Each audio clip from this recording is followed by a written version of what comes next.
Traffic নিয়ন্ত্রণের দায়িত্বে থাকা এসপিও জওয়ানের সামনে একটি অটোরিকশা ট্রাফিক নির্দেশ অমান্য করে চলে আসে এবং জওয়ানের পায়ে ধাক্কা লাগে। নিজেকে রক্ষা করতে গিয়ে জওয়ানের হাতে থাকা সিগন্যাল বোর্ড অটোর লুকিং গ্লাসে আঘাত করে, ফলে সেটি ভেঙে যায়। অভিযোগ, এতে ক্ষিপ্ত হয়ে অটোরিকশা চালক রঞ্জিত কর্তব্যরত জওয়ানের উপর হামলা চালায় এবং তাকে মারধর করে রক্তাক্ত করে। ঘটনাস্থলে উপস্থিত স্থানীয় লোকজন দ্রুত এগিয়ে এসে অভিযুক্ত অটোচালককে আটক করেন এবং দমকল বিভাগে খবর দেন।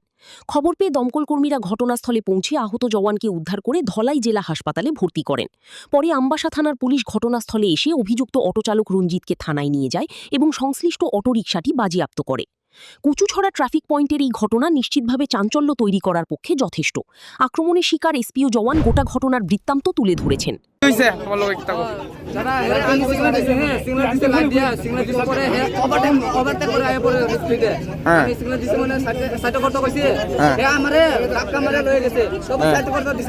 তবু আমার পুরো পায়ে পুরো সামনে চাকাটা উপরে উঠাই দিছে, আমি এমন হয়ে গেছি।